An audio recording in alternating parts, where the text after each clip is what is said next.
Would you like to begin? 7 exactly. Yeah, we will be.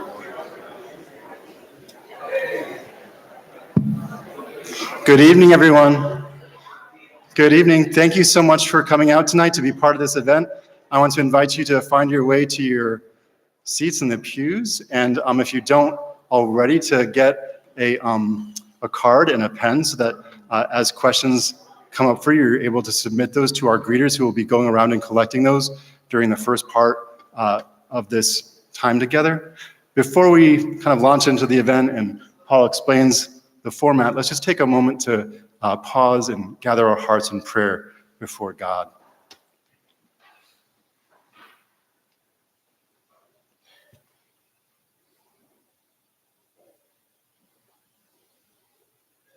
Holy and anointed one, we give you thanks for gathering us together this evening. We ask that you bless each of our candidates with clarity of speech, with courage of heart. We ask that you grant to us grace and wisdom as we discern the good news in their responses, as we take counsel for the future of your church and look to our future together. I ask that you pour out your blessing upon this congregation here gathered. In Christ's name we pray. Amen. Thank you for your hospitality and welcoming us this evening. We are excited to be welcoming our 3 nominees for the 9th Bishop of California. They're going to be introducing themselves in just a second. If you are still working on an index card, please give that to one of the greeters so that they can come up here. We have until 7:15 to submit cards, and we won't be able to accept any cards after that time. And I can promise you that I will disappoint you tonight. So get ready, because not all of the questions that you submit will be able to be answered because there are many, many questions. But let me briefly describe the process for this evening. To begin, each of our candidates will have 5 minutes to introduce themselves. After the 3rd nominee has spoken, 2 will leave the room and 1 will remain with us. Each nominee will have their own time to answer questions. The nominees will spend a total of 25 minutes answering questions. We hope that they will be able to keep the responses to 2 minutes per question. The nominees have previewed questions that were submitted online before the meeting. After the 3rd nominee has answered questions, after all nominees have answered questions, they will all return with their spouses for a final prayer. After this, they really have to get back on the bus to return to the hotel, so please give them the space to do that. But let's begin by introducing our nominees. Phil Brochard.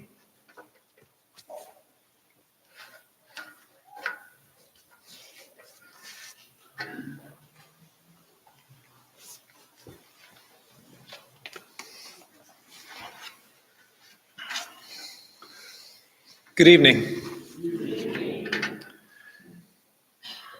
My name is Phil Brochard, and when I was 17 years old and a senior in high school, the interim rector at St. John's in Oakland took me out for breakfast. His name was Henry Bain. As we ate, he shared with me that he had seen me serve as an acolyte, a leader in our youth program, and as a kindergarten Sunday school teacher. And he wondered if I might have a call to be a priest. It was a startling glimpse of something I had not yet seen before. After that conversation, I went about life. I went to school at Cal. I worked in broadcasting. And sure enough, later went on to seminary in New York. Along the way, I met and married Sarah, who's a hospice nurse with Kaiser. We now live in Albany and have two sons, Ben, who just started college, and Jonah, who's a high school junior. For the past 30 years, I've served God in our diocese, working in 5 of our 6 deaneries. For the past 15 years, I've served as the rector of All Souls in Berkeley, where, like Henry Bain, we've worked to both see and respond to the Spirit in our midst. At All Souls, we've seen the stark need for housing right where we live. So with a local affordable housing developer, we built Jordan Court, a 34-unit apartment building for low-income seniors, which is also home to our parish offices and 2 apartments for parish use. We have also seen the urgent need to repair the breaches caused by systemic racism. And so we've begun the Isaiah Project, using a 10% tithe from our recent capital campaign as a first step towards reparations and racial healing. Alongside that work, for the past 8 years, I have worked as a trainer with the College for Congregational Development, a comprehensive training program for Episcopal churches. I've loved providing hands-on help to congregations of all kinds and sizes from across the country to help them be the vibrant and hope-filled communities that Christ calls us to be. I was so moved by the kind of change that these practices made possible that with the Reverend Canon Alyssa Newton, I co-wrote a book, Vital Christian Community, 12 Characteristics of Healthy Christian Congregations, which I'm proud to say is on Amazon's bestseller list, currently at number 425,868. Looking back on that breakfast with Henry, I now see that it had an essential characteristic and gift of Christian community, that we see things in one another that are hard for us to see alone. Because others in our community have seen a new spark of vocation in me, I'm here today, believing I am called to lead our diocese and you, the people I love, as your next bishop. As I've discerned, I've seen 3 things that I will work towards if I am your bishop: trust, sustainability, and hope. I see the opportunity to nurture trust between the bishop and congregations, among our congregations, and between the diocese and the wider community. If I'm called to be your bishop, we will build authentic relationships, be transparent, follow through on difficult decisions, and make collaboration our way of life. Within the first 6 months, my staff and I would have a pop-up office in each deanery to make sure we are close to the lives of the congregations we serve. I see the desire for creative sustainability. Critical work of renewal is being done in our congregations, and Vital and Thriving is off to a great start. And drawing on my congregational development work, I am eager to work alongside our clergy and lay leaders from Half Moon Bay to San Mateo. If I'm called to be your bishop, we will collectively build our capacity to address our real-life challenges, sharing everything from LOAs to stewardship ideas to tried and true programs for children and families in our post-COVID world. And I see the need to offer generative hope, both within our churches and to the broader world outside our walls. When we are rooted in Jesus the Christ, our lives generate hope for others. If I am called to be your bishop, I will ask our diocese, our lay leaders, and our clergy, and our people, and our institutions to join in faithful risks, like a farm church in Brentwood or affordable housing in the Fruitvale, trusting that the Spirit is ever ahead of us. The Diocese of California is my home. If called, I will be your bishop in this place. The way that Henry saw the spark of possibility in me, I see the spark of renewal and of resurrection in our beloved diocese. And I am committed in my heart and in my soul, with all my faith, to God and to all of you. Thank you, Philip.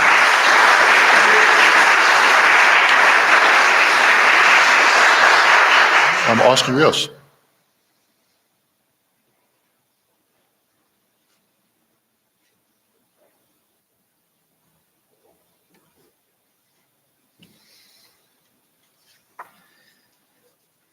Good evening, everyone.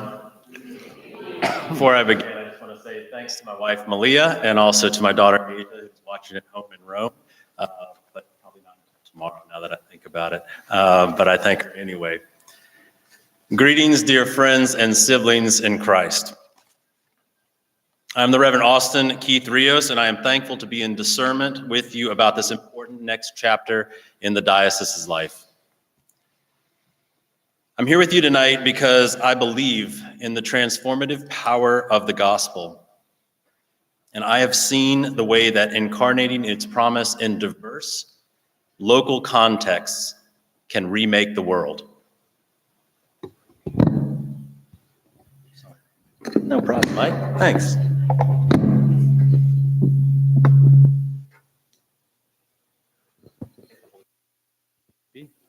Not yet. The Holy Spirit has not arrived yet. Now? Yes. Okay. So I'm here with you tonight because I believe in the transformative power of the gospel. And I have seen the way that incarnating its promise in diverse and local contexts can remake the world. The church is God's people with all their gifts, flaws, and humanity, gathered in the name of Christ and connected through the power of the Holy Spirit for worship, for witness, and for service. Being church is not about going through the motions. Lord knows we've had enough of that. Or about ticking a box in some imagined naughty and nice list. But it is about discovering the foundations of real and lasting joy that empowers us to face the challenges of our times with hope and love instead of fear. I've been a part of the Episcopal Church in many contexts, from the bayous of Louisiana and the piney woods of East Texas to the north woods of Wisconsin and the beautiful mountains of Western North Carolina. I've represented the Diocese of Western North Carolina and the Convocation of Episcopal Churches in Europe at 5 different general conventions and serve as vice chair of investments and a trustee of our $16 billion church pension fund. I've served as one of our church's young adult service corps missionaries in Mexico. And I've been a rector for the last 12 years in one of the Episcopal Church's most multicultural and multilingual settings in Rome, and the executive director of a refugee center that serves and welcomes displaced people from around the world. In all these contexts, rural and urban, parochial and church-wide ministries in national and international settings, worshiping in English, Español, and Italiano, and helping lead communities where once silenced voices are heard. I have become convinced that the life and the vitality that we seek arises when we engage in truth-telling, in relationship building, and in community engagement. It arises over time as we build and maintain trust with one another, and as the metal of our spirituality and faith is revealed as we work together for a world that more fully reflects the equity, diversity, and justice that we know in Christ. The kind of church that wants to engage in empire building is at an end. And the dehumanizing effects of its reign deserve to be called out and acknowledged. And that's hard work. That means that being a Christian today involves being willing to bear the cross of that history and asking for forgiveness for our failures to live into our collective calling. But at the same time, as we tell the truth and seek reconciliation with the earth, with dismissed communities and with one another. And as we accompany and pastorally care for those who've been hurt and whom the world would prefer to ignore, we have to be about the work of sharing the joy and abundant life that a redeemed and empowered community generates. Not simply the passing joys that vie for our individual attention in the marketplace, but the lasting joys of being seen, of being valued, and incorporated into a communion of transformation. There are so many ways that this kind of joy and community is already radiating from this diocese, and I can feel it in this place tonight as well. And I'm here because I want to learn more about how God is already working among you. I believe that my experience serving in multilingual and diverse contexts would help us reach some of those goals that you've indicated in your diocesan profile and in the conversations that we've already had.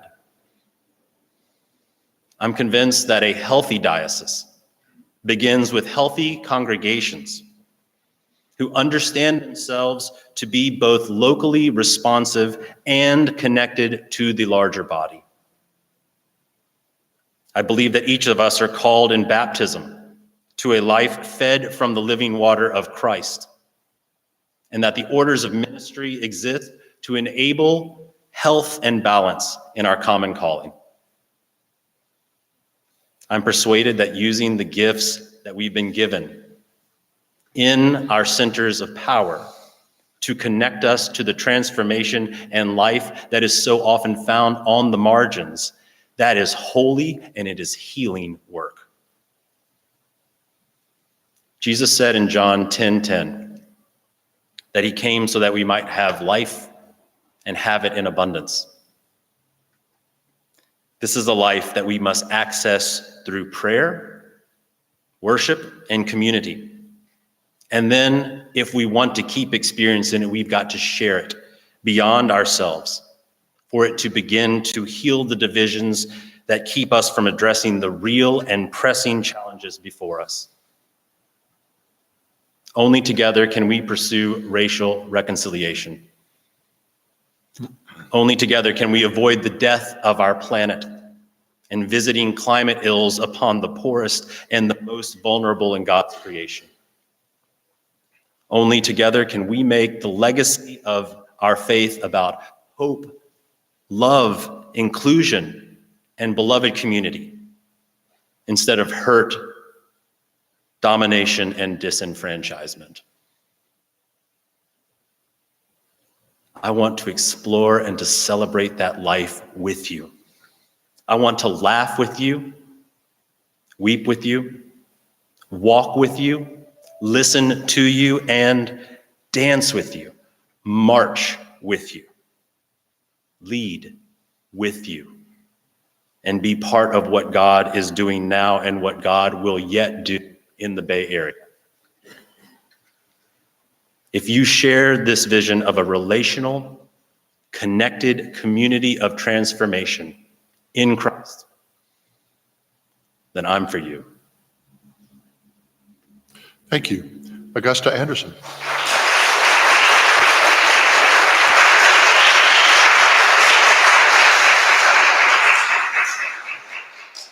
I'm a little shorter than the gentleman.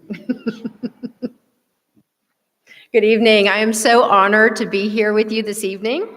I'm the Reverend Canon Augusta Anderson, and I would like to introduce my husband, Steve. We've been married for 22 years, and he is my greatest champion, and we have 4 children, Jack, Anna, Ruby, and Mary. Most of my childhood, I'm going to pump this up a little bit. Most of my childhood was spent along the 101 corridor, and it profoundly shaped my life. My family moved from Oakland to Foster City in 1971.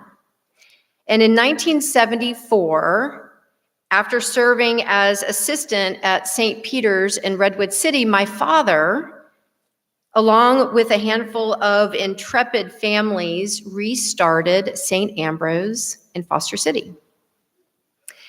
The story of the way that community stepped out in faith by using their homes as collateral to get the new building started, challenging the diocese to financially support their vision, and listening to a stranger who said to my dad, "Why are you worried? God's got this," has cultivated personal resilience and my belief that anything is possible in God.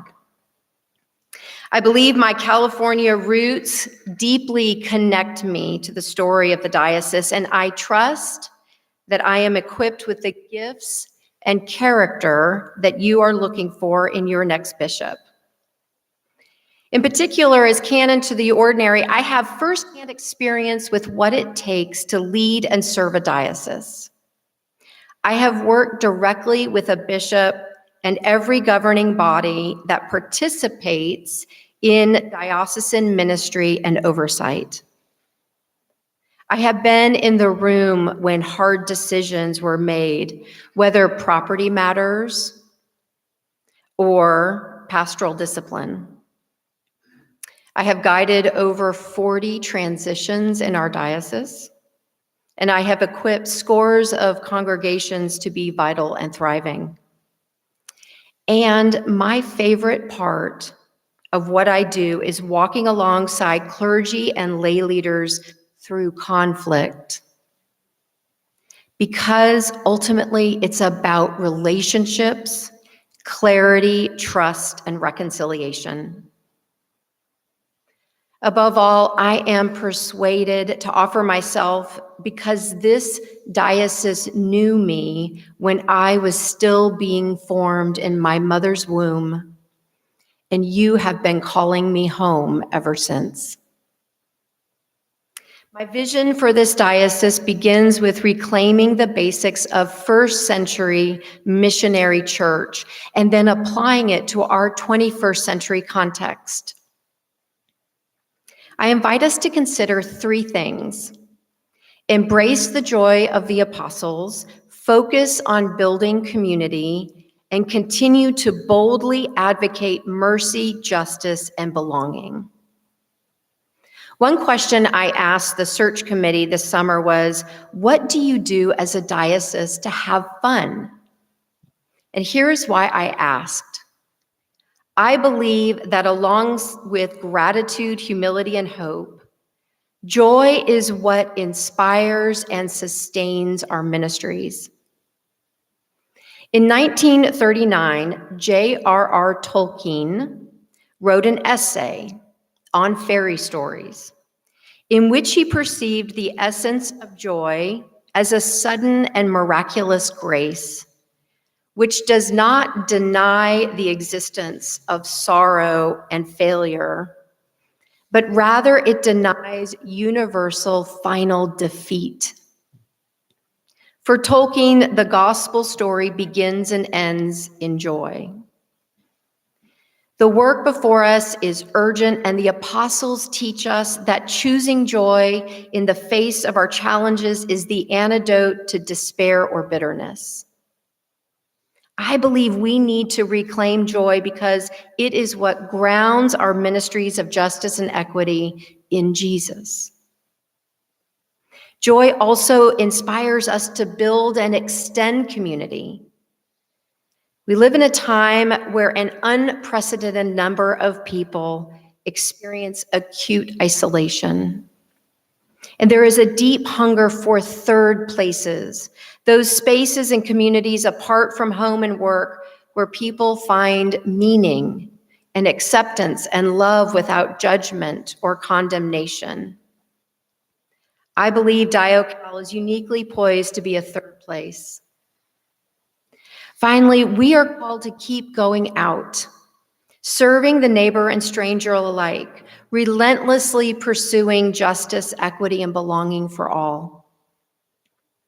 The early church, undaunted by ASA or NOI, knew how to harness their assets for the care of those in need and spread the gospel.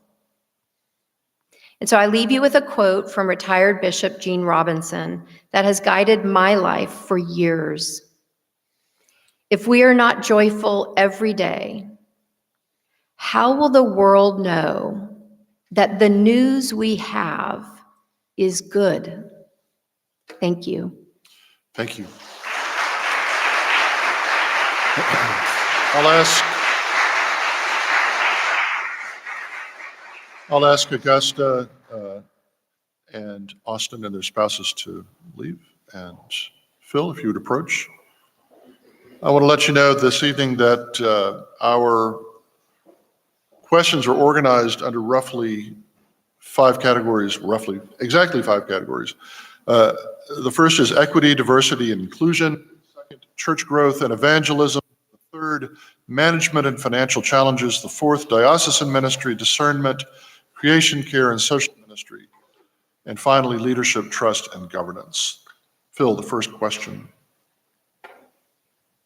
How will you lead us in addressing environmental injustice, and in particular, its impact on marginalized communities? You have 2 minutes, more or less. Okay.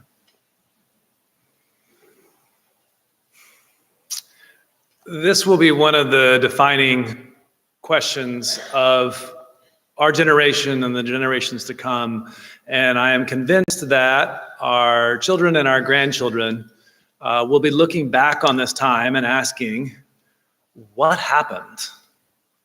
And this has been getting more and more urgent with every year and every kind of batch of reports we're getting about the warming of the earth. And for us at All Souls, something happened several years ago that was transformational for us. As some of you may know, that there was a coal terminal that they wanted to place at the Port of Oakland. And we were in relationship with several congregations, but especially with Westside Baptist.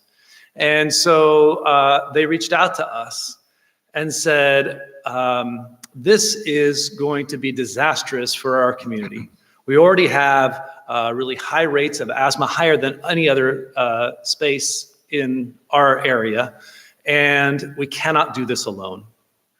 And so the Jesuits have this great notion of subsidiarity, which means that the problem should be dealt with at the root, at the closest to the grassroots. And so I think that's critical for the environmental justice that we would participate in this diocese. And so one of the things that we did at All Souls was link together with other faith communities in the East Bay. And that project is on hiatus for now. And it was a tremendous experience of justice, of love, and of joy. And I'm convinced that the only way we're going to be able to turn the tide in the years and decades to come is by linking together with all kinds of people, but especially the people who are most affected by what is to come. Thank you. The second question, what opportunities for growth in this diocese excite you? For example, new church plantings, new targeted worship opportunities, etc. So many. And it may seem counterintuitive. As you talk about mainline Christianity, many of the articles you read or most of the media focuses on decline. And there are some real things to back that up. However, there is incredible potential here in the Bay Area for the kind of Christian expression that we know and love in the Episcopal Church. And there are resources. There are folks right now who are ready to invest in church plants in the Episcopal Church in the Bay Area, and they are waiting for us to say, yes, we believe the gospel needs to be here, and in particularly new ways. There will always be a place for congregations that have traditionally served our communities. And there's also space to try something new. During COVID, we tried something new in the congregation I serve, particularly for queer folks who've come from evangelical conservative backgrounds and are looking for healing in a Christian community. And the Episcopal Church is uniquely situated to offer that. And it was an incredible opportunity for that to take place in a way that we have traditionally done in the Episcopal Church, but have so much more potential to do in new ways. Thank you. Next question. With a diocese as large and diverse as ours, how do you plan to set up means of communication as well as visiting churches?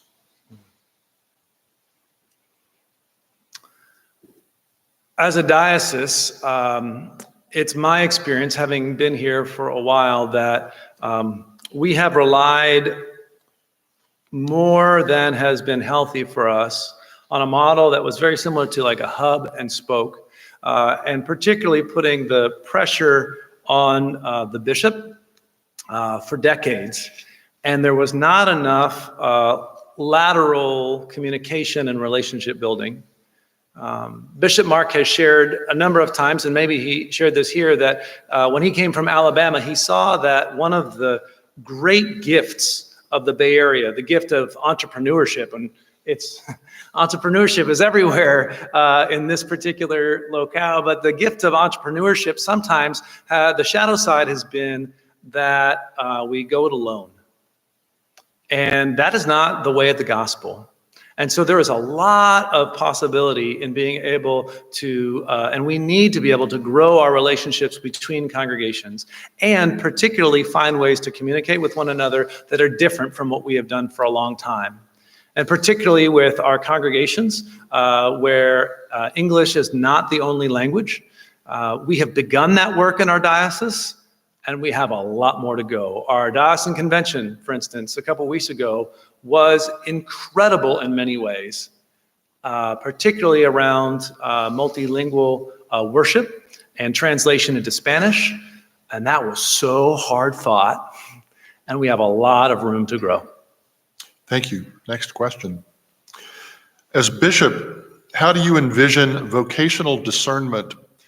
And would you be open to new models of discernment for ordination?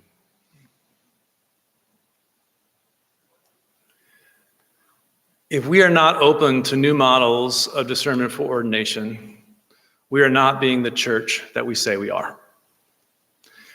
For many, many years, and I was formed in a system that was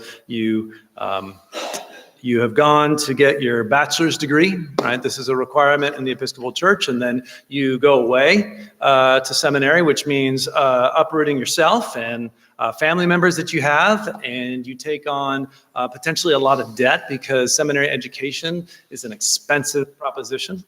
And then after 3 years of receiving a master's degree, you then are ordained to serve in the church, perhaps in the diocese that sent you. But if they don't have enough positions, then you have to find work somewhere. We have done this for generations. And that system, we can see the stress points in the people, the stress points in the seminaries, and the stress points in the diocese. And it has to change. And it's beginning to change. Part of the changes we're seeing very locally here at CDSP, that is now moving to a low residence program in totality. That's one of the ways we're starting to see the possibilities, but there are so many more. And this is not something that we'll be doing on our own in the Diocese of California. In fact, many dioceses around the country are facing similar, if not the same challenges. But if I'm called to be your bishop, I will be pushing our church to recognize and be able to hold up vocations that have been coming from all kinds of different places, but we have not been willing to make the space so these folks can lead our church into where we need to go next. Thank you. Next question. As bishop, how would you use your authority and leadership, particularly around liturgical experimentation? This is another place where I think we've been gifted as a diocese. We have, not just with our seminaries that exist here in the Bay Area, but also with liturgical leadership that is coming up from our congregations. Places like, yes, St. Gregory of Nyssa in San Francisco, and others. But we have such great gifts. And one of the things that I think, I am really hoping that we can create something like a knowledge sharing hub, so that when liturgical expressions come up in one place, they can be shared out. So if something emerges in Fremont at St. James, it can be shared out at St. Aidan's Bolinas. But right now, we are so siloed that it's really difficult to see what other people are doing so that we can share that. As your bishop, I would want to be able to create the space so that the things that are bubbling up can be seen and heard, and if they need, guided and shaped. Because again, we have such a rich depth of scholars and people who are literally leading our church-wide, and they're located right here in this space. And I feel like we've just had so much possibility and potential that's been off to the side and has not yet been connected. Thank you. Next question. Female identifying clergy in our diocese are often belittled, mansplained, pushed aside, and ignored in diocesan committees and gatherings. Most of our larger affluent churches are led by men, not men of color. Routinely, male priests are called father by other male priests and the current bishop, while female priests are not given the same honorific respect by either. What might you do to shift the current culture of patriarchy amongst the clergy in this diocese? Yeah, patriarchy is real, y'all. You don't need to hear me say that, especially if you're a woman, but I just want to affirm that. In the last 5 to 6 years, there has begun a shift, and it's been particularly led by our young women clergy in this diocese. And it's been a remarkable thing, and I've been really honored to be asked to be a part of it. Because I am one of those folks, right? One of those men who leads a large congregation in our diocese. My sense at this point is about 2/3 of our larger congregations are led by men, at least. That's not just, simply put. And it is the result of decades, generations, centuries of structure that has led to this moment. And the shift is beginning. But as bishop, I would hope to be able to use the authority that is granted to this position and share it and give it away, which is a practice that I've held as the rector of All Souls, in particular around how I ask our senior warden and our junior warden to guide the work of our parish. But there is a lot we can do in our call processes, particularly in working with vestries and bishops' committees, as they are looking to see what they can do in the materials they put out to invite people. After they receive those materials, how they can do as much as they can to blind them. And then, what kind of conversations do they have with the candidates as they come in? Our diocese also can do much more work with the simple but important things, like standardized letters of agreement to begin with, because often when women come in, they are subtly offered less. And so our diocese can do much more to create the common floor and the ceiling to be able to work within. Thank you. Next question. In the post-pandemic church, how can the work of congregational vitality include churches with poor and marginalized members?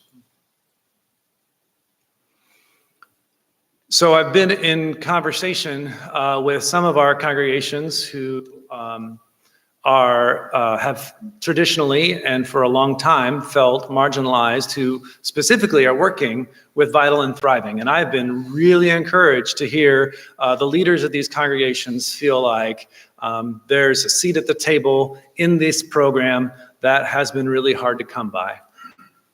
I think we also have to be really honest with ourselves as an institution and as a set of structures.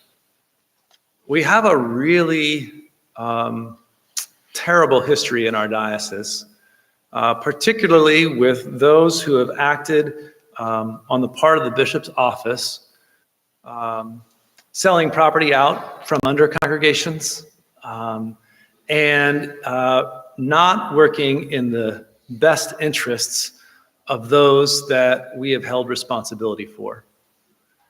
And so one of the things I would like to see happen if I am bishop is some real truth telling and bringing those stories up above the waterline so that we collectively can honor those who've experienced this and begin to make amends.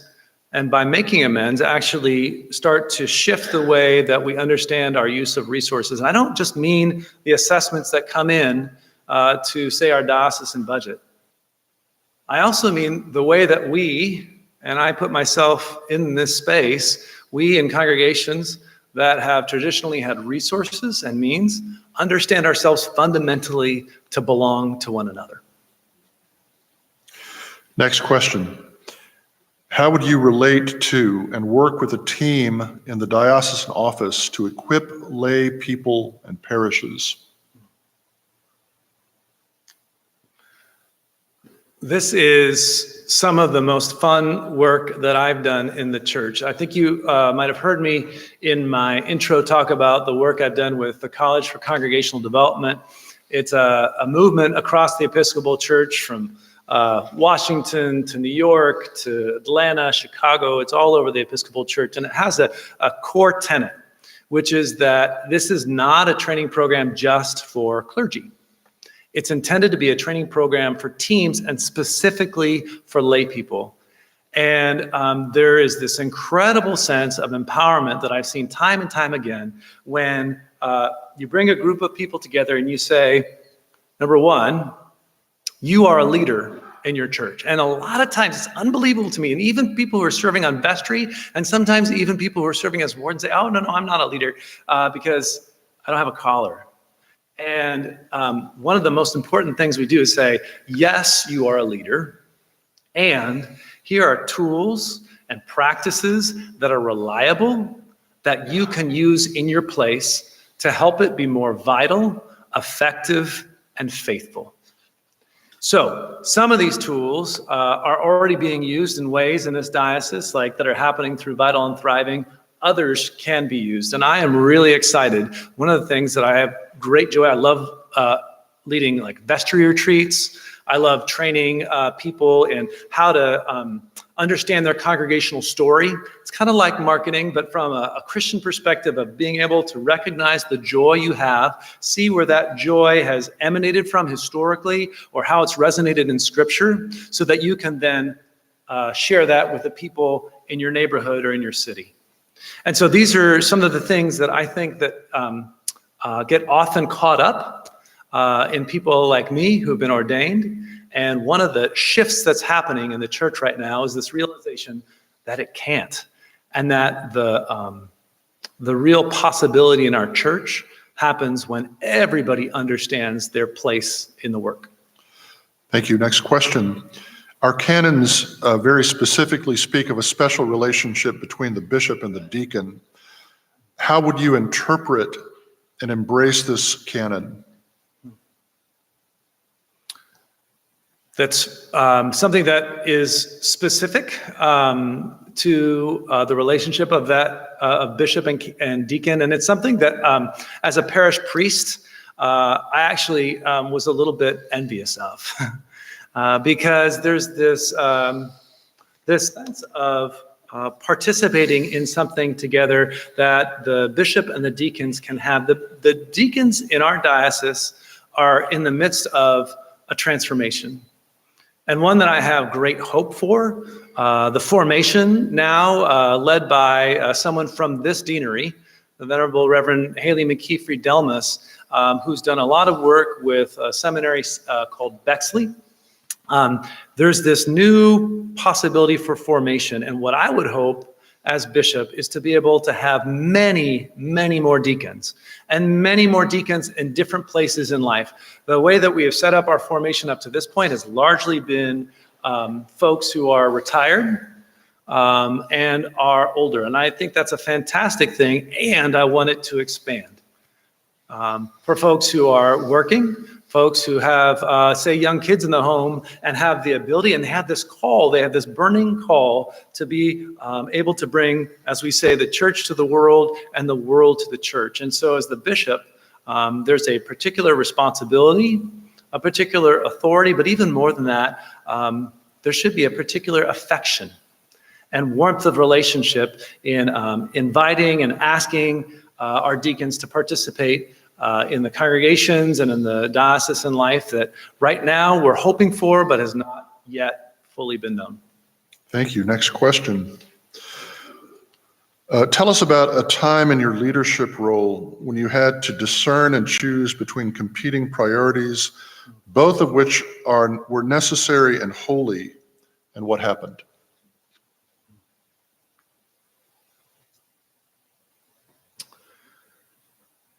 About 9 years ago at All Souls, we faced a really important question. We had physical space next to our church. It held a decrepit old building that we had purchased from the Order of the Holy Cross. Some of you might have been in that decrepit building, and I'm really glad that an earthquake did not strike while you were there. And when we received ownership of that building, we realized it was in terrible shape, and the structure as it stood needed to change, and soon. And so we faced the challenge that many churches do, which is we want to make the most use of this land, and we want to further the mission of the church. And so we went to a housing developer and said, what would you do with this land? And here's what we would like from it. We would like to have, we want to maintain title to the land because we don't know what we're going to need it for in the next 300 years. And we would like to have offices for our own use and apartments because our congregation does not have housing for staff. And so they said, well, okay, we could build out apartments and we would rent them. And this was, keep in mind, 9 years ago, we would rent them out for $4,000 a month, 2-bedroom apartment. And we said, and we would be able to get a modest sum of income. And we looked at that and we said, that's just furthering the problem that we're experiencing. And I had people on that vestry said, I can't afford to live here now, and I don't want to be a part of something that makes it more difficult. Then we also looked at a modest building just for our use. And then finally, we looked at the opportunity to build affordable housing. And it was a very difficult challenge. In fact, we had folks on our vestry, some who were like free market capitalists who said, you know what, let's get the top dollar and then give the money to the poor. And I was like, well, I've heard a story about that before. And then one of our young queer women in our congregation said, you know, I appreciate all these possibilities, and let's just get back to that core teaching of what did Jesus say we needed to do for our neighbors? And it shifted something in our congregational conversation, and it shifted something within the the conversation within our vestry. And the decision, and it seemed so impossible at the time, but the decision was to try this route for affordable housing. And after lots of years and $24.5 million, there now is Jordan Court that has both housing for low-income seniors, including 12 units set aside for seniors who've been living on the streets, who have mental illness, and parish offices and 2 apartments that staff members are currently living in. Next question. How have you worked with and supported LGBTQ plus people in ministry and leadership? Do you commit unequivocally to supporting and ordaining them, particularly our non-binary and trans siblings? That is a critical question for the church. And to answer the last part of the question first, unequivocally, yes. Full stop. And part of the reason why I can say that is because that's what we've done. In my time at All Souls, we've been blessed to have many people come through the ordination process to be deacons and to be priests. And they have been people who are lesbian, who are gay, who are bisexual, and who are trans, and who are straight. And that's happened over these last 15 years. And it's been something at All Souls that we have seen as a core part of who we are, which is recognizing the fullness of God's love in each person and the call that they are hearing and presenting to our community. And so that's something that we have been a part of, and it's been a place of incredible life and joy. And there are people who are now serving in this diocese, about 15 minutes that direction, and literally all over the country.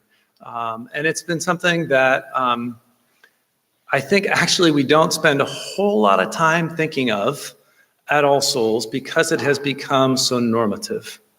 And I realize that it isn't, especially in our wider church and especially for folks who are non-binary and trans. It's just something that is so challenging right now. And our diocese has been, for many years, and especially under Bishop Mark's leadership, a beacon of hope for people who are non-binary and who are trans. And if I'm bishop, it will remain that way. One final question. Please tell us about how you ensure people can speak truth to power when you are the person in power. Yeah, my experience is everybody likes to have people speak truth to power unless you're that person hearing it. Yeah. That's been a practice for me. And it's been a practice over time as I've done work on myself, which I think is an important part of being human, is learning more about yourself and being able to shift and change. Part of that has been it's a stance I try to hold as a person and as a priest and as a leader. And it means often intentionally asking, would you please give me feedback on this? I do that regularly with the people I serve with, the folks who are both who are wardens with me, who work on the staff with me. In fact, just last week, one of my staff members came up to me and said, Phil, I am so grateful that you're putting yourself forward to run for this, to possibly be bishop of this diocese. Can I offer you some feedback? And I said, yeah, all right, let's do this. And so she had 3 things, very specific things that she wanted me to be aware of, both in how I hold space as a leader, what happens for me in moments of conflict, and particularly in how I hold space and keep healthy. Because she recognizes that this job is an order of magnitude more intense than the one I have held for the last 20 years. And so I think this is critical. I know it to be critical as a person, but especially as a leader, because it is so challenging to create the space. But if you don't, then the community just kind of gets inward focused and sclerotic, and then just kind of withers away. Thank you, Phil.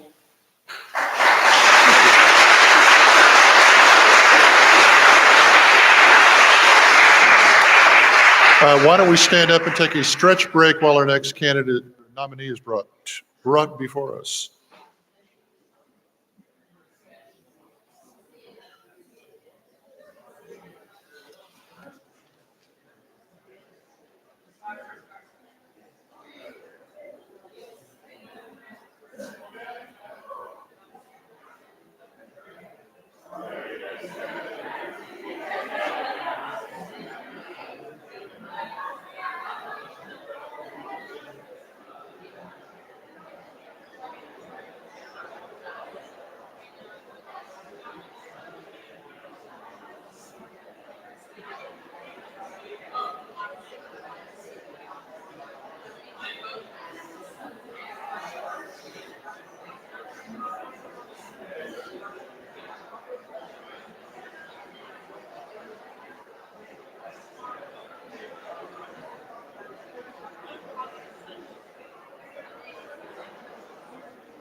Everyone, please take your seats.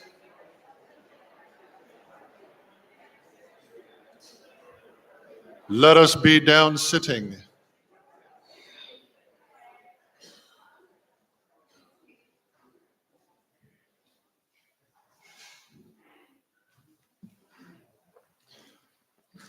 Austin Rios, we are going fast. Okay, but before we begin, just because I want people to be able to pay attention, I don't know if y'all know this, but Steph hit a game-winning layup to beat OKC. So I'm just, Dubs win. I'm pretty excited about that. Now, first question. How will you lead us in addressing environmental injustice, and in particular, its impact on marginalized communities? So one of the things that I do currently in my work, I'm the executive director of a refugee center. And so we see very, very clearly how climate change is affecting the most vulnerable communities. And I know that's something here in the diocese that you've worked really, really hard on. And it's one of the reasons why I'm in this discernment process with you. We see these effects hurting people who don't have an ability to respond and don't have an ability to advocate sometimes for their own lives and their ways of being. So I would say one of the things that we need to do is take personal responsibility for what we can do as a community, and to be able to advocate in spaces to make sure our voice is heard and to make sure that we're able to share a larger vision of what a healed earth looks like. We've lived out of harmony with the earth for too long. And I think it's indicative of the larger disharmony that we sometimes face when it comes to communities of color, when it comes to actually living in harmony with each other as human beings. And so one of the things I would do in terms of if I were called to be your bishop is I would continue along the great work that Bishop Mark has done. It's one of the things that he's advocated for probably strongest in his ministry.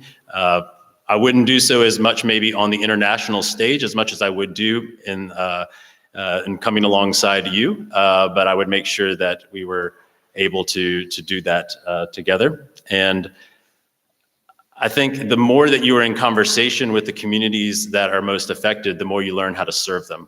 And that's what we've experienced most in the JNRC, our refugee center, as we hear about people's stories, where they come from, what kinds of experiences that they have. And then we seek to be in accompaniment with them to make sure that they can rebuild in a new place. Thank you. Next question. What opportunities for growth in this diocese excite you? For example, new church plantings, new targeted worship opportunities, etc. Okay, so earlier today we were on the bus and going around, and I had a wonderful opportunity to speak with Maggie, who's been an amazing guide for us. And I was talking with her about what are some of those things that are possibilities here in the diocese. I think one of the things that is clear to me from the outside is that there's not been a lot of work done in terms of looking at what is actually happening in communities, and especially making sure voices that are often silenced are heard. And I would really be excited about looking at different models for being able to connect with neighborhoods. I talked in my presentation about local responses, and I really believe in that. I think that is fundamental in being able to connect with people. So,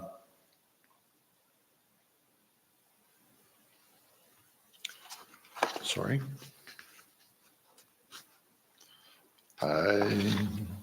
What opportunities for growth in this diocese excite you? Oh, yeah. New church plantings, new targeted worship opportunities. Thanks. I got a little overexcited right there. So I think that obviously there's a ton of human resources here. You have an amazing gift of people who care about the world, who care about the gospel, and then who have an ability to reflect what it looks like to be part of God's reign in this place for people who need to hear about that in other locations. I think an area for growth, of course, is when you connect the parts of the body in terms of churches. You start to understand that there's more that we can do together than we can do separately, and that each of our individual environments have a particular response in our place, but that ultimately it is about that larger response that we can give. Of course, I want to see congregations grow. Of course, I want to see congregations be vital. But I think if we only think internally about who we are, then we miss the larger growth that God is calling us to, which is out in the streets, which is with communities that aren't going to make their way into our building, but who are deserving of hearing the gospel as much as anyone else. And we have to be in those places to be able to respond and to hear from them. The more that we do that, the more we can actually grow in the way that I think is consistent with the gospel. I get really, really sad when I think about how many communities could be collaborating with us right now, but don't, because we refuse to be in conversation with them. And I would want to be a church that's about that kind of conversation. Thank you. Next question. With a diocese as large and diverse as ours, how do you plan to set up means of communication as well as visiting churches? Well, obviously, we have a lot of tools available to us that we've learned to explore in the pandemic. And we can use those means to be able to communicate with one another, to be able to share our message in different spaces. That's an opportunity that we have. But I also think that beyond just communicating through large channel means, we have to be able to communicate by doing the hard work of evangelism that Episcopalians generally don't want to do. We actually have to be contagious about our faith and not worry about what other people will think of us. Being fools for Christ is a very important and time-honored tradition in the Christian church. And it turns out that being able to have a conversation with your neighbor about why you care about the church is the easiest way to communicate the good news to others. And so I would want to be a bishop that would be a model about how to be joyful and be faithful at the same time. I would want to be honest about the identities that make us particular and wonderful. I am biracial, I am bicultural, and I had to learn how to be bilingual and now trilingual. And it's a wonderful opportunity to be able to own who we are and all the wonderful particularities that God has given us, but then to also see how those are gifts to be able to connect us to others.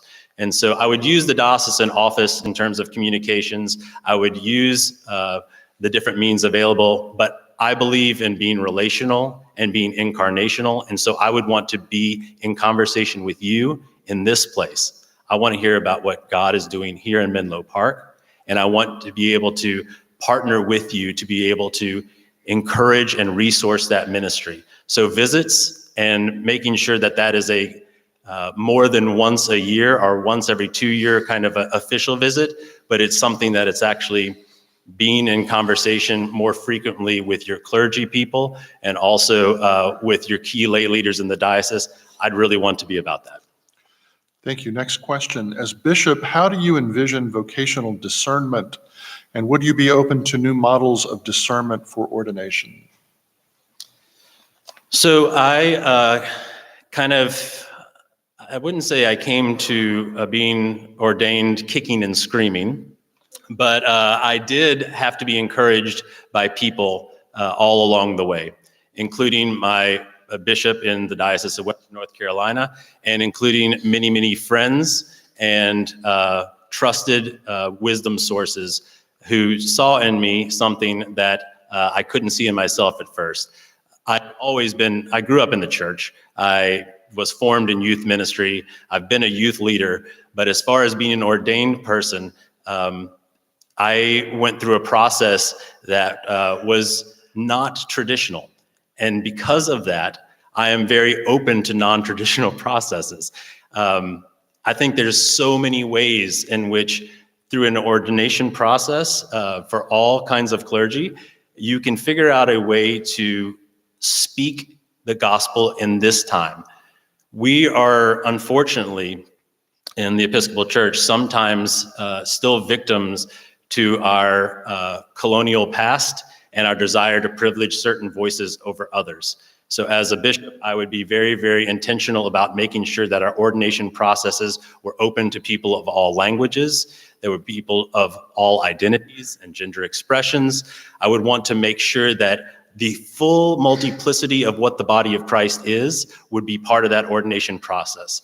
And I would want to make sure that that is also not simply something that I would be involved in as the bishop, but is something that I would share with the Commission on Ministry and make sure that there are multiple voices that are seeing what's happening on the ground who are informing that entire process. Thank you. Next question. As bishop, how would you use your authority in leadership, particularly around liturgical experimentation? So I have been a part of churches that worship in a variety of ways. I am comfortable in the settings, in Anglo-Catholic high church settings, and also in beach Eucharist. And anytime we've done, I'm seeing my buddy here from camp, that we've been able to celebrate Eucharist in camp settings that are just as faithful and just as holy as anything I've done with incense. So I have great respect for the full breadth and width of the Anglican tradition. I would say that as far as experimentation goes, that we have to be about making sure that our worship is authentic first and foremost. That is, to me, the baseline. Are we worshiping authentically? The form in which it takes should fit the time in which we live.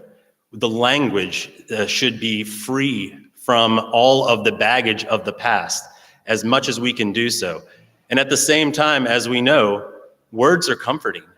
Words give us hope. Words that connect us to our ancestors are some of the most powerful words that we have. And so it's my goal for experimentation would be to not lose the root that connects us to the living water of Christ. But at the same time, make sure that we are producing the fruits of the kingdom to share with the wider world. And worship has to be the generating force behind that. And so I would be very interested in the kind of experimentation that leads to life, that leads to more authenticity. And I would probably want to use the authority that I have as bishop to authorize texts and to work with communities to be able to express that in multiple ways. Thank you. Next question. Female identifying clergy in our diocese are often belittled, mansplained, pushed aside, and ignored in diocesan committees and gatherings. Most of our larger affluent churches are led by men, not men of color. Routinely, male priests are called father, while female priests are not given the same honorific respect by either. What might you do to shift the current culture of patriarchy amongst the clergy in this diocese? The first thing is to make it very clear that that is not reflective of the gospel that we follow. Jesus was very, very clear in terms of how he approached all humans and offered a gospel of love and acceptance and invitation, as opposed to trying to put people into categories that unfortunately religious leaders of his day were really keen to put people into. And so unfortunately, women in the church have suffered a burden that is unfair and should not continue in our time. I love being a part of the Episcopal Church because we have representation of the wide spectrum of humanity in our church. As a bishop, you have outsized voice and authority to be able to make sure that you are clearly sharing what your priorities are in the diocese. And so I would want to make sure I hear from the women who are in the diocese currently about what their experience is, how they've been excluded from those centers of power, and how to make sure to use any spotlight that I have, any voice that I have, to make sure to amplify and spotlight them, because there's an opportunity to be able to hear about aspects of the church that have been too quiet and ways of being in the church that have been too quiet for too long. I would want to make sure that women's voices were heard and that women's leadership was honored and that women's ministry was able to be fully valued and shared in this diocese. Thank you. Next question. In the post-pandemic church, how can the work of congregational vitality include churches with poor and marginalized members? So this is the big question we tend to face all the time in the church. How do we pay for this stuff? And I will say, as someone who has served in a situation with financial resources and a situation with less financial resources, I know that the markers of vitality are not always connected to the financial resources we have, especially in local congregations. Sometimes, if you look at the early gospel movement, the money that came to support things were because people were seeing what the Holy Spirit was doing among people. And so there are ways in which we can look at designated missions and judge based on vitality and influence and effect in the community, as opposed to whatever the budget is. That being said, we have to figure out a way to support such communities with financial resources, especially when we have those in one part of the larger body, but they're not able to get to another part. So I would want to make sure that we see that larger story of the body as our greater calling and be able to resource where the Spirit is acting in the diocese. Where's their life? Let's fund it. How do we fund it? By people who are convinced and who have the resources to share and to be honest about what stewardship is really about. It's about letting go of your money. It's about letting it go and making sure that it serves God's larger purpose. Now, I also know that money can be a really, really difficult subject, especially when people take advantage of money. And so you have to be very, very clear and honest and make sure that you are authoritative when it comes to the right usage of money and making sure that communities are protected when it comes to that kind of careful stewardship of money. But I do believe that missions particularly can be gifts to the larger body in terms of creative and new ways to do things. And the larger body can be very, very helpful to make sure that these wonderful initiatives can be sustained beyond smaller pieces of time. Thank you. Next question. How would you relate to and work with a team in the diocesan office to equip lay people and parishes? Well, a bishop has influence in different parishes, but primarily the clergy in those places are the ones who are doing the pastoral care and the day-to-day life. And so there's an aspect in which the bishop is exercising influence by caring for those who care for the larger community and making sure that they're healthy and that they're accountable and that they're being formed in the larger context of the gospel. A diocesan staff is probably most effective when it sees itself as existing as a resource for the parishes and the congregations of the diocese, as opposed to being simply a separate unit that has no connection with the larger diocese. And so I would want to be very intentional about making sure that the diocesan staff and all the resources in the diocesan staff are connecting with the parishes and making sure that they have what they need to be able to be vital and thriving places. Thank you. Next question. The canons very specifically speak of a special relationship between the bishop and the deacon. How would you interpret and embrace this canon? I've been very fortunate to be formed alongside many deacons who were so amazing and showed me what it meant to serve, showed me how to exercise that servant ministry in my own life. The special relationship that a bishop and a deacon have is about deacons serving under the bishop and being accountable specifically to the bishop, which is a wonderful reminder to a bishop that first and foremost, if you are not serving people, you have forgotten your first ordination vow. And you've also forgotten what it means to be in those baptismal waters that we're all called to. So one of the things I love about this diocese, one of the things that I was so excited about in terms of being in conversation with you in this discernment is how robust the diaconate is in this diocese. You've got not only archdeacons and a healthy diaconate, but you also have a formation program that is serving the larger Episcopal Church. That's a wonderful gift, and I would want to strengthen that and make sure that deacons' ministry, which is both inward facing in terms of bringing the concerns of the world into the church, but maybe more importantly, outward facing serving the needs of the world in the name of the church, that is honored and a part of what we do. Thank you. Next question. Tell us about a time in your leadership role when you had to discern and choose between competing priorities, both of which were necessary and holy, and what happened?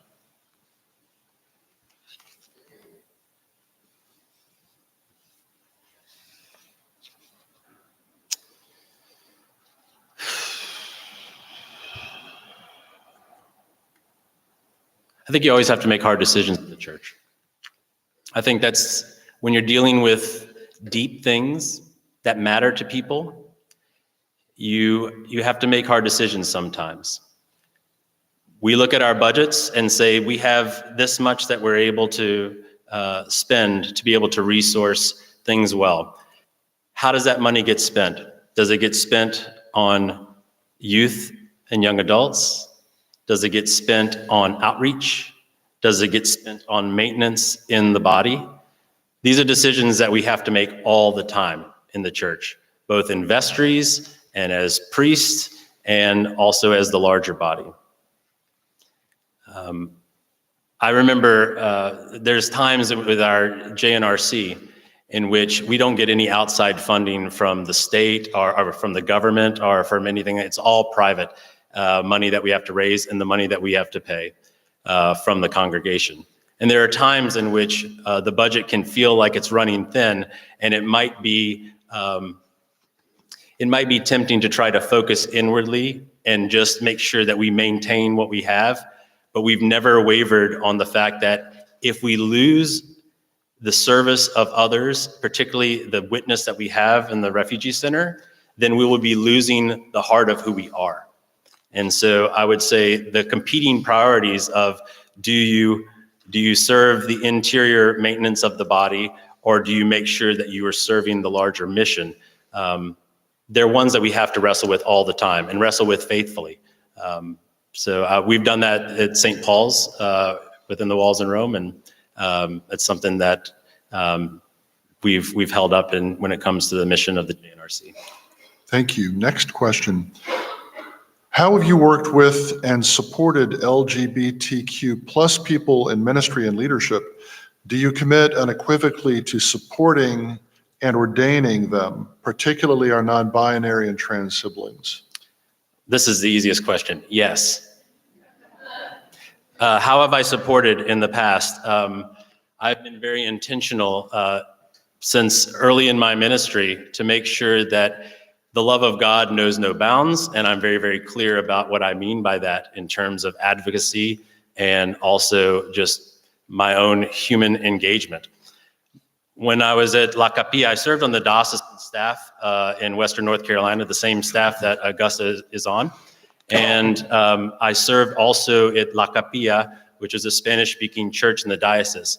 And when Roberto, a Chilean, and Sean, African-American from Georgia, came to me asking for the blessing of the church, I did not hesitate to say yes. And that was many years ago, back before it was fashionable in the larger Episcopal Church.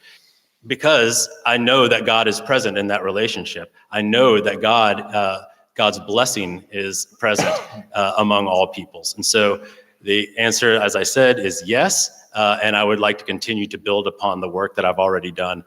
We have at St. Paul's a wonderful gift of people, and that's the most diverse place I've ever served in my life. Diversity in terms of nationality, diversity in terms of sexuality, diversity in terms of gender expression, diversity of all kinds of language. We figured out a way by being faithful to the core of the gospel to make sure that all these communities are in conversation with one another and can grow together as a church.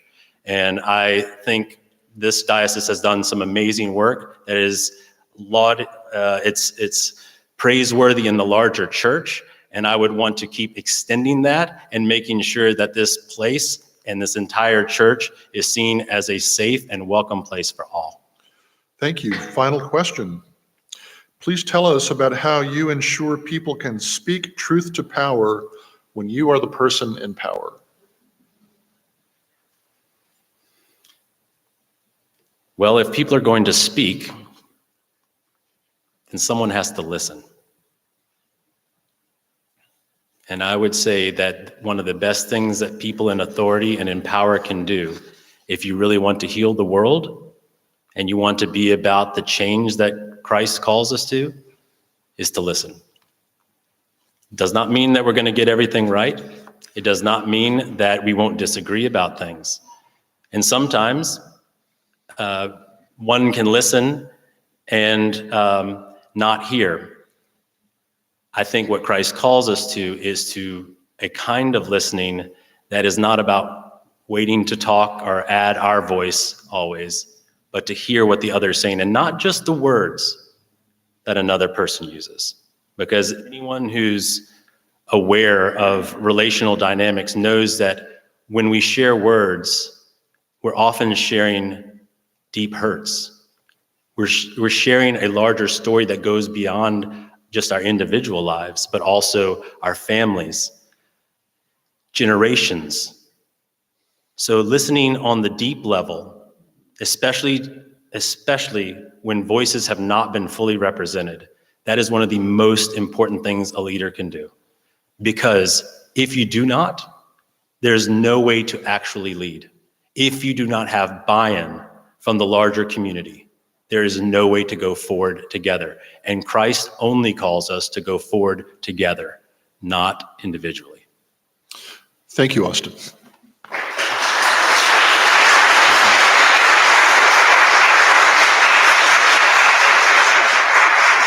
Let's take a stretch break while our next candidate is brought in. Nominee.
Oh, I see you. Will you please take your seats? I was looking towards the back of the room and I didn't see you were right here.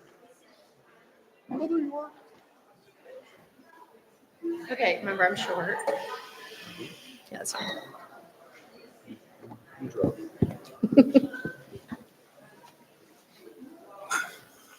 We're going fast tonight. Okay, here we go. Here we go. First question. How will you lead us in addressing environmental injustice and in particular its impact on marginalized communities? Okay. So I want to start out by saying that I am not an expert in environmental issues or creation care. I do not know as much as your current bishop. But what I want to share with you is that I am a lifelong learner and I have an open and teachable heart. And so I envision coming and being with you, and I be the student and you be the teachers. I want to learn. I know enough on how to get the journey started, but I don't have all of the wisdom. And so I would want to learn from all of you, and I would want to hear your stories about environmental injustice and all of creation care and all of the initiatives you've taken a part of. And then I'd like to dream together. I am very much aware that we have significant issues around environmental injustice to those who are living in poverty, and that they don't have access to things like paying for solar panels because they're so expensive, or being able to have things like clean drinking water. They're the people where the garbage dump tends to be near. How do we have those conversations? So I would want to learn. I want to journey with you in that. And I will promise you that I am not the expert, but I am always willing to learn. I do have one quick story is we recognized at our Camp and Conference Center that we wanted to partner with the Cherokee and build river cane so they could have access to river cane to do basket weaving.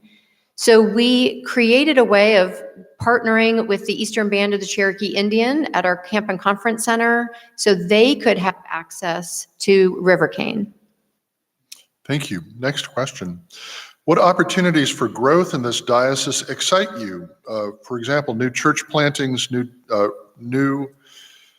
targeted worship opportunities, etc. So what excites me about coming and being with you? I don't want to plant new churches. I can be clear about that. I want to be a storyteller. I want to be with you in telling stories. I want to find ways where we can harness what you are currently doing and getting the word out. For me, stories have power to transform lives. And I wonder, as I said in my intro, if we began the practice of storytelling and capturing those stories, especially the stories that we tend to ignore, or the stories of those who are on those margins that we don't see, we turn away from. If we have ways to amplify those stories so we can sit and listen and grow, I wonder if that's one of the ways that we can begin to build community.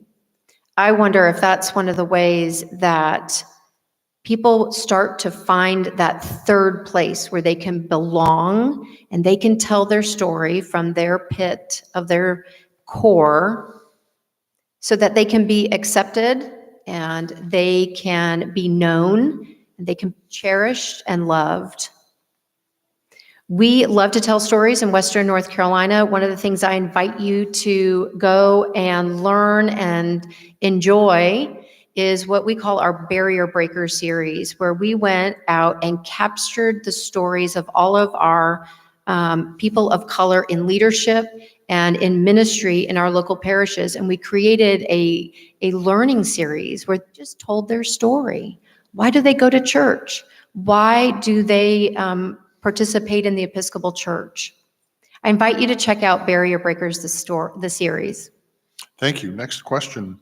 With a diocese as large and diverse as ours, how do you plan to set up means of communication as well as visiting churches?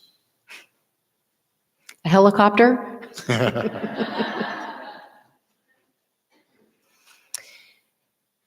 So, communication is a really important part of what I already do as canon to the ordinary.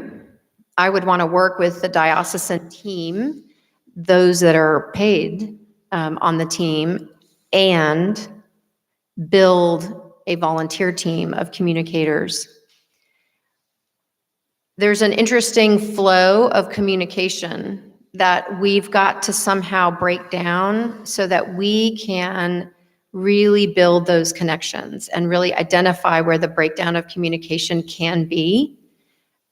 So one of the ways that you start to build those relationships is by capturing those stories.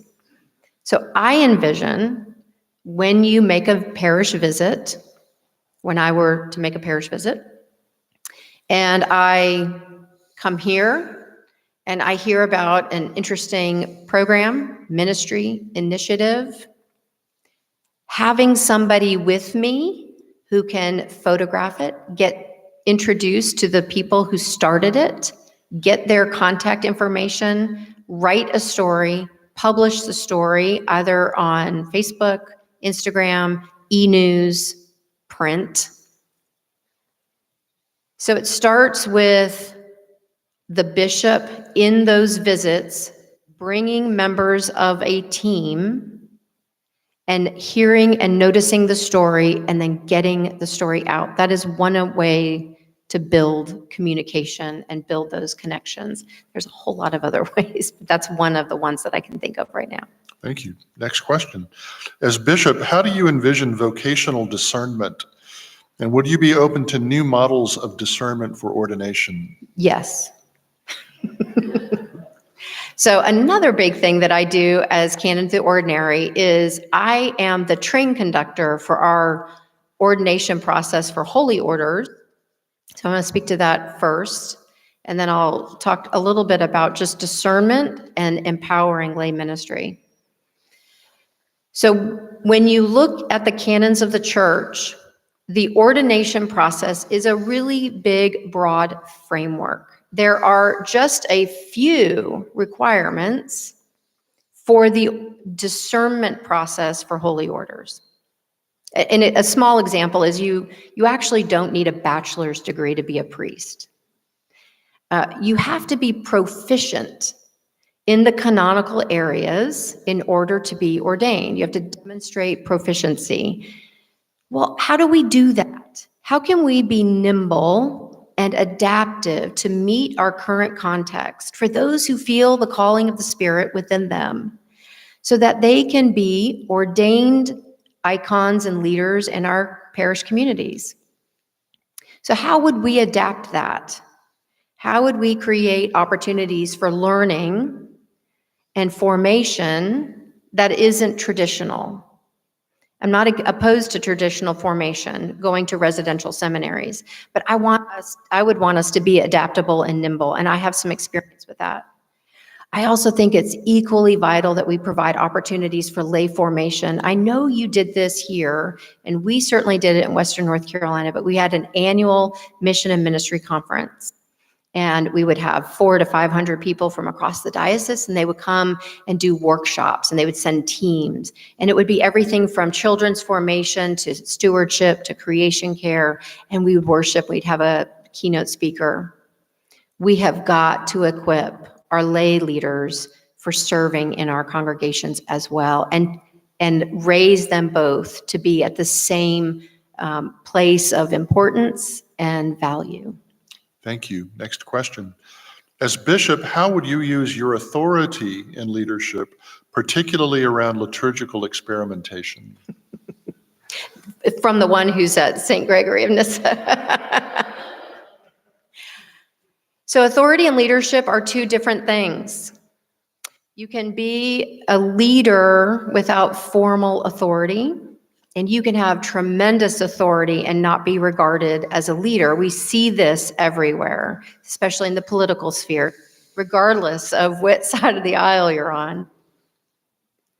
So I am a leader, and I lead in a certain way, and I can talk for 10 seconds about that.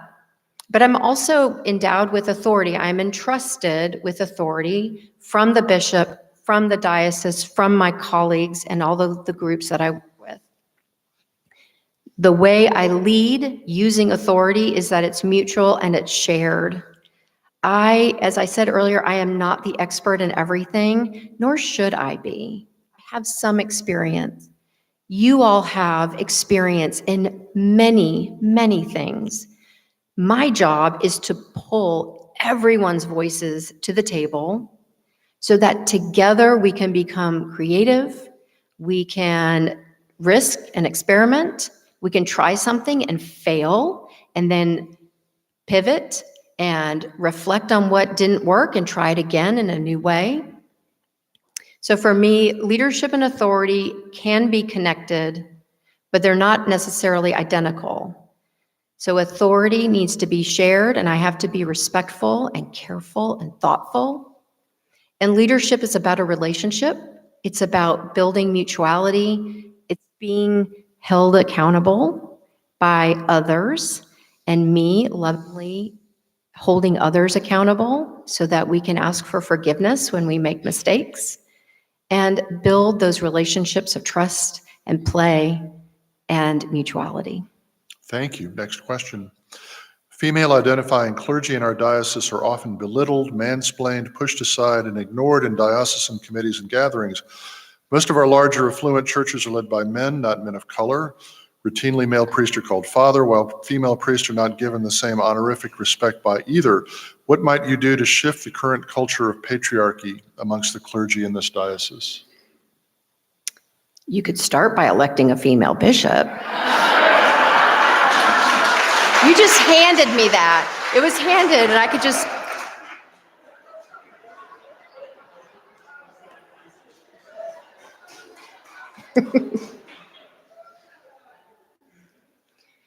So I know it's an issue. We all know it's an issue. I did notice that many of your churches are led predominantly by men. That's not necessarily bad. I know that they are faithful and kind and courageous leaders.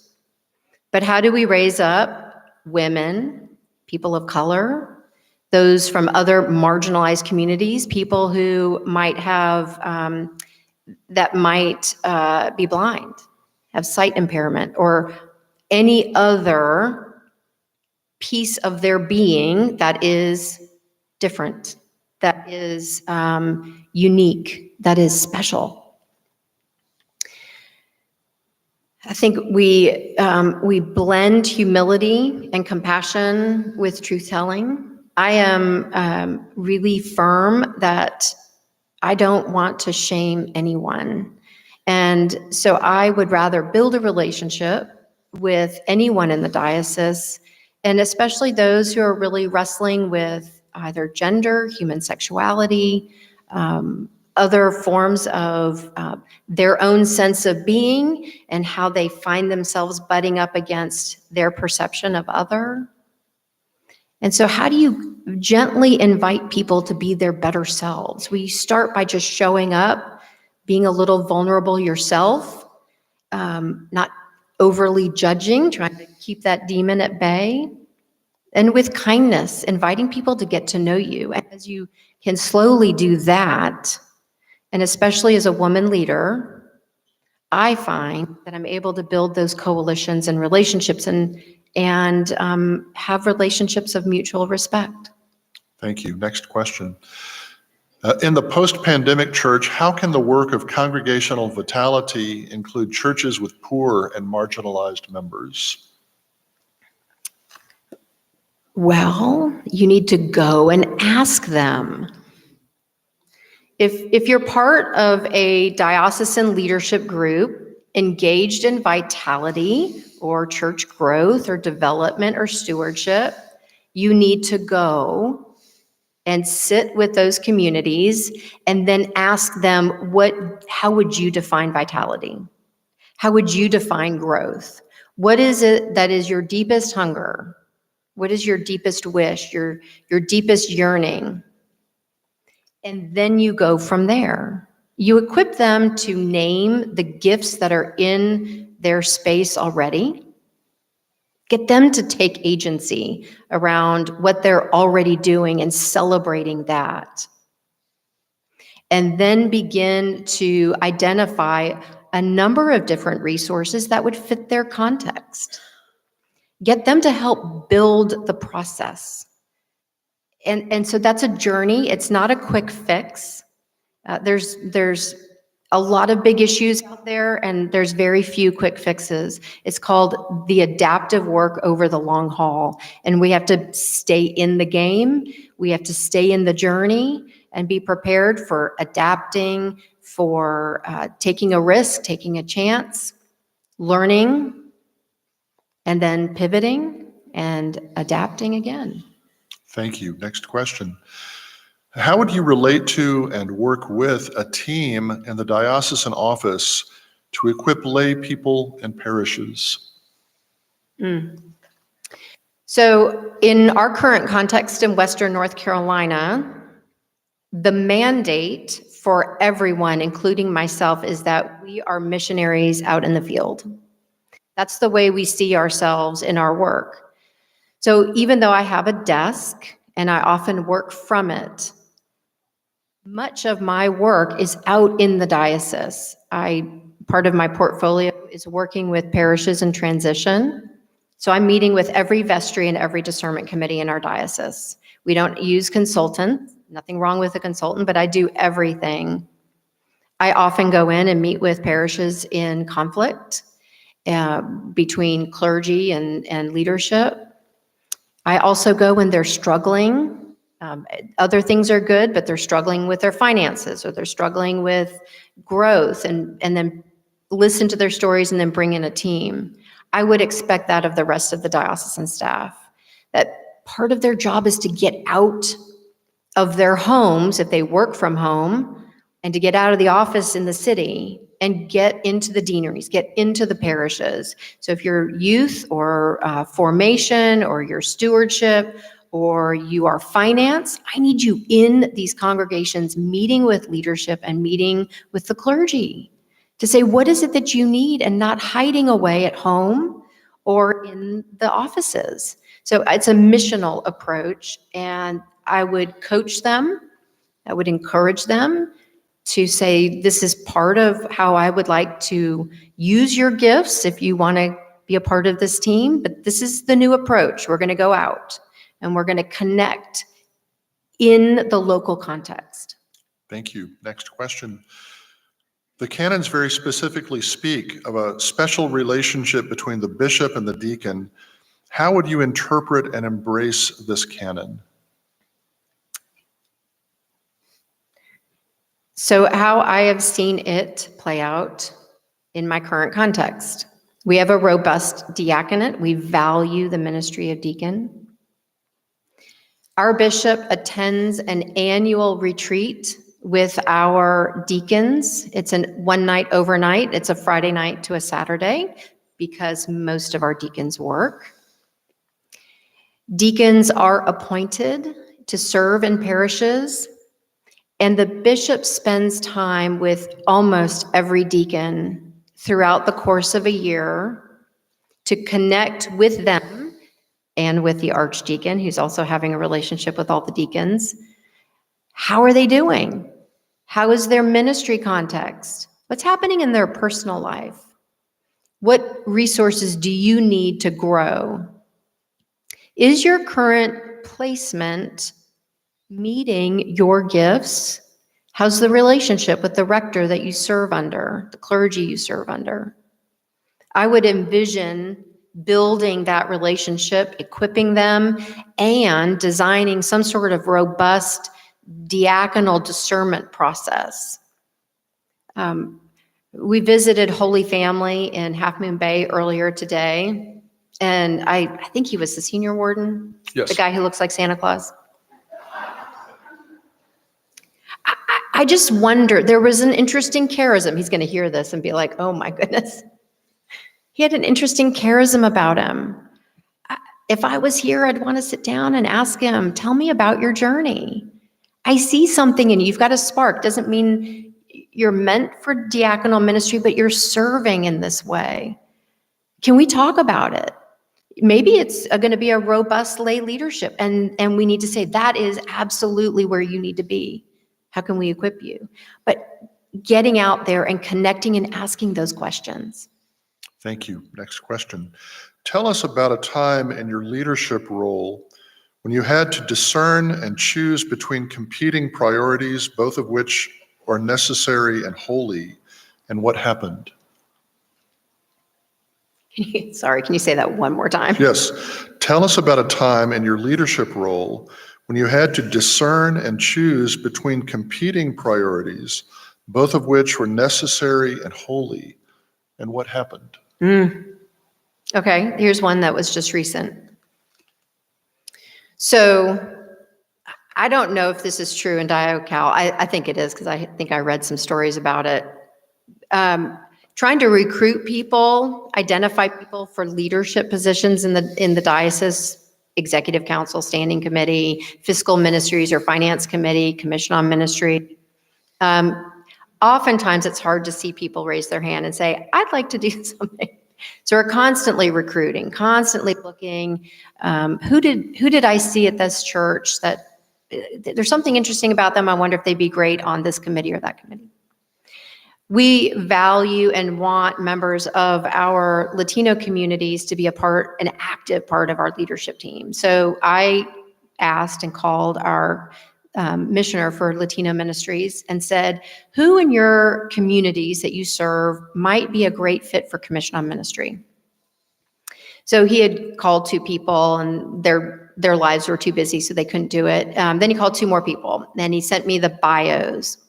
I said, tell me a little bit more about both of them. And one of these women is perfect for Commission on Ministry. And so the bishop will appoint her at our convention next weekend. The other woman actually has some background in finance. I wondered if she would be a great fit for our fiscal ministries, but she's not bilingual. And so the competing good in this particular situation is we are actually updating our canons next weekend, and we're going from a fiscal ministries to a finance committee. And the pace of our work on finance committee is like this, and we don't have time to train the committee to slow down enough so we can open space for a non-English speaking member of the community, even if we had simultaneous translation. So we are not doing it right now. And so that's a competing good. It's heartbreaking. We want to do it, but the bishop had to make a decision that we're not quite ready. I hope that's a small example of competing goods. Thank you. Next question. How have you worked with and supported LGBTQ plus people in ministry and leadership? Do you commit unequivocally to supporting and ordaining them, particularly our non-binary and trans siblings? Yes, I commit, 100% commit. When I was ordained, well, actually, let me go backwards. When I was in the discernment process, I went to Virginia Seminary, and my field placement was St. Thomas in DuPont Circle. And the rector there was a gay man, not legally married to his lifelong partner, because at the time there was no marriage option. And Jim is one of those founding mentors in my life in terms of leadership, liturgy. Jim preached at my ordination. And so from that moment, when I stepped into the doors of St. Thomas and DuPont Circle throughout seminary, I was at All Souls Cathedral in Asheville, North Carolina, which was one of the founding communities that was very much on the front cusp of LGBTQ plus members of that community. We were one of the early dioceses, along with you, wrestling with blessing same-sex unions. So I started into that diocese when they were just in the beginning of having the conversation. I've served multiple churches. I have blessed unions and marriages. We have a trans priest in our diocese. We had trans counselors at our diocesan summer camp. I'm 100%. Thank you. Next question, final question. Please tell us about how you ensure people can speak truth to power when you are the person in power. One more time. Please tell us about how you ensure people can speak truth to power when you are the person in power. So it comes down to modeling accountability and having an open heart. I absolutely believe and practice that you cannot lead by yourself. You have to be in relationship. So you have to be vulnerable and open and have a deep enough sense of yourself that's full of humility so that people can come to you and say, hey, Augusta, you screwed up. You missed the mark on that. Or you said something that I don't quite understand, or it hurt. And then you have to be willing to sit down and say, okay, let's talk. I've done it numerous times as canon of the ordinary. I have countless stories when I was a rector or an assistant where I made mistakes. I was a person entrusted with authority. And I had to be practicing opening my door, giving my cell phone number out so people could reach out to me and say, Augusta, we need to talk. But you have to do it over and over and over again so people know that you mean what you say when you say, my door is open and I'm willing for you to come in and tell me the truth. We may not agree, but we have enough of a relationship where we can work through the disagreement. We can work through the thing that might have happened that caused injury or where I had made a mistake. And so, because if I can't be held accountable, how am I going to hold other people accountable? So that's the practice. Thank you. Thank you, Augusta. You're welcome.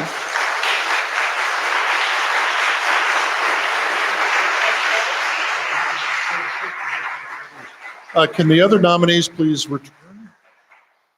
If you want to stand up again, you're more than welcome to. And we will be concluding in just a moment. Just a reminder that the live stream, which is being recorded by the extraordinary team, is going to be available on Monday, and all of the live streams will be available on Monday for viewing. So you can go back and relive tonight and all the other meet and greets. Bring me everybody else. Is somebody, are they on their way?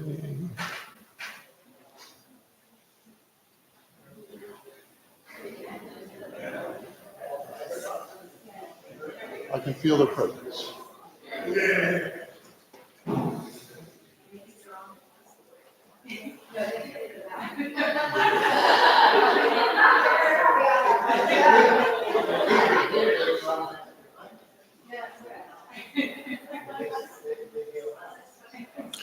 They're coming.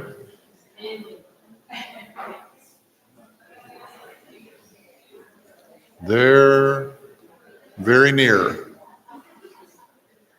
They're almost here. Here they come. Will all the nominees and spouses please come up here so we can do one last thing? Okay, last night I asked a fun question. Tonight is another fun question. Okay, so you're walking up, you can hear me. Think about it. Okay, which one is your favorite, Christmas or Easter? Easter for sure. Yes, Easter Vigil. Easter as well, yes. Pretty boring, but That's good. If you all don't mind expressing your gratitude to our nominees.